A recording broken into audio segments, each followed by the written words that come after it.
Sorry if my voice sounds weird. I've been sick all week. So let's start things off with a disclaimer. I've obviously only played the demo, and so I'm not going to address specific demo issues like server connectivity and constantly getting dropped out to the main menu screen. Plenty of big YouTubers are already going to cover that. I'm not going to judge the demo. I'm here to talk about the game issues I believe I've identified while playing the demo. I'm making this video to explain my issues with Mass Effect Anthem and why I'm not going to buy it. Basically, I believe it would have been more honest to call it Mass Effect Destiny because, to me, it's clear as day a straight-up copy of Destiny. I can imagine the boardroom meeting where Anthem was greenlit. You got some executives sitting around a table wondering about what new game they can profit off of, and someone says, "You know what's doing great right now? Destiny." And another guy says, "Do we have any IPs that we can make a Destiny clone out of?" And a third says, "What about Mass Effect?" And that's how I imagine Mass Effect Anthem was conceived. Now, that's not to say they didn't accomplish their vision. I think Anthem Destiny's better than Destiny, but the primary problem I have is that it isn't the game I want. It could have been, but it wasn't. Now, we'll come back to that, but first, let's look at what it is. Later, we can lament about what it isn't. Now, the javelins are very, very cool. The combat is fun. There's a small amount of variety in the different enemies I've seen so far in the demo, and the graphics are just plain gorgeous. The environments I've experienced are lush and detailed, and it's actually a really, really beautiful game. The verticality is intense, if not ridiculously linear. But no matter how much I try to get into it, the game's basic imitation of Destiny rips me out of it. Let's start with the best part of Anthem, the javelins.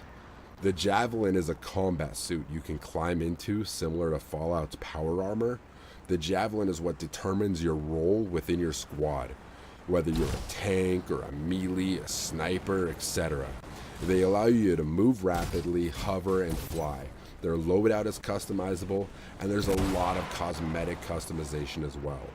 But the flight system is so unintuitive that it borders on face-palmingly stupid.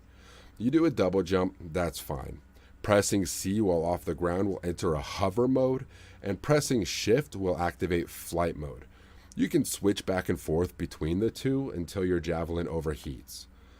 This system specifically is what I have a problem with. Let's say you want to fly. You jump up, you hit shift, now you're flying slowly forward. Then you hold W to fly faster. You can hit C to enter hover mode, but if instead you hit shift again, which feels natural to go faster, you drop out of flight mode and just fall to the ground. In combat, so many times, over and over and over, I drop out of the mode I wanted because the system just doesn't make any sense. Why are the flight and hover modes separate? Why do they need to be? Why not just jump up, hit C to enter a singular flight mode, which uses hover in place by default, use WASD to hover you around, and then to fly fast, you just hold shift. Why does there need to be two different flight modes? Holding shift makes you run fast on the ground. Why on earth doesn't it make you fly fast in the air? It's absolutely unnecessary to have two different movement systems. Unnecessary. And even more unnecessary to have two different flight modes. How did no one at BioWare realize they were overcomplicating something that could have been way more streamlined and way more intuitive? Now, let's talk about the enemies. One of the things that prevented me from playing Destiny the most is the enemies. You fought the same enemies over and over and over throughout the entire game. They moved the same. They died the same. They were predictable. Even between Destiny 1 and Destiny 2, they were just reskinning the exact same enemies. So far, there has been a decent variety of enemies in the Anthem demo, but if they are in fact a sampling of all the different enemy varieties the game will have to offer, then it's going to be the exact same issue that I had with the Destiny enemies. And I actually predict that this will in fact be the case, and that's why I bring it up. I expect Anthem to suffer from the same lack of variety with enemies. And that'll make this fun and engaging combat system in Anthem dull and repetitive very, very quickly. To top it off, they use the Borderlands critical weakness system. Every enemy I've seen so far seems to have a specific spot of vulnerability where if you hit it there, you get critical damage. As I've encountered the same spread of enemies in every one of the explorable areas so far, I can see this getting very boring very fast, and in fact, I was already getting bored of it after my first 2 hours of the demo. And I can already hear you thinking, but it's just a demo, it's not the full game. Trust me, we will come back to that and address it.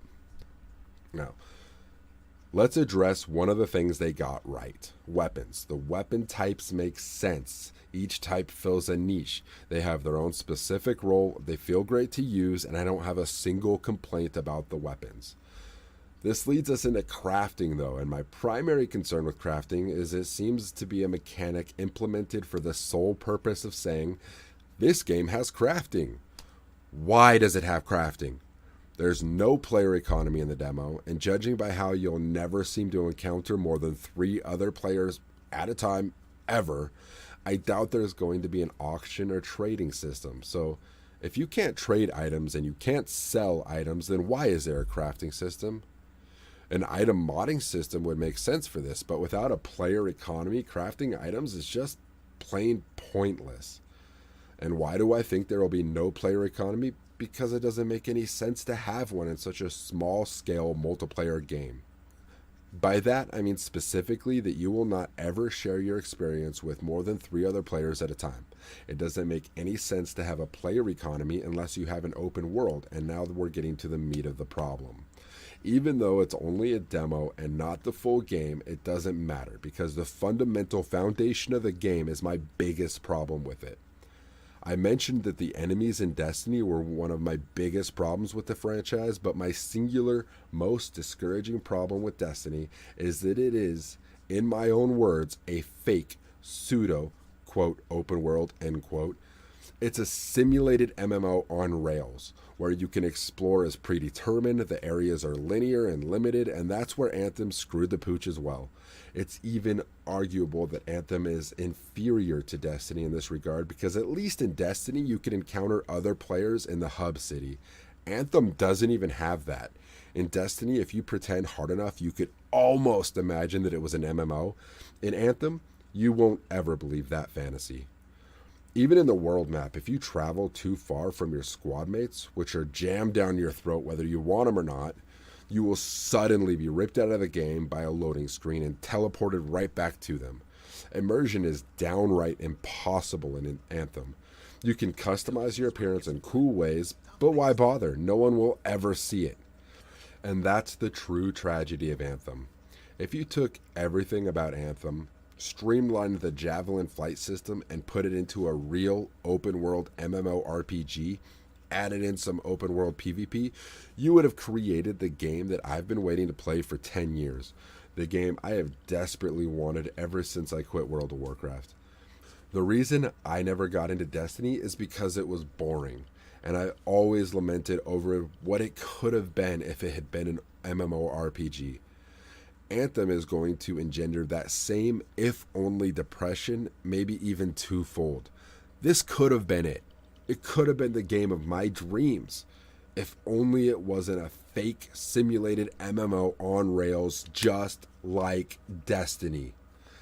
I predict that it'll get a lot of hype early and die even faster as soon as people realize that it's just as boring as Destiny was. I'm sure it will mimic Destiny with a small, rabid fan base, but the majority of players will get over it real fast and lament that it wasn't more.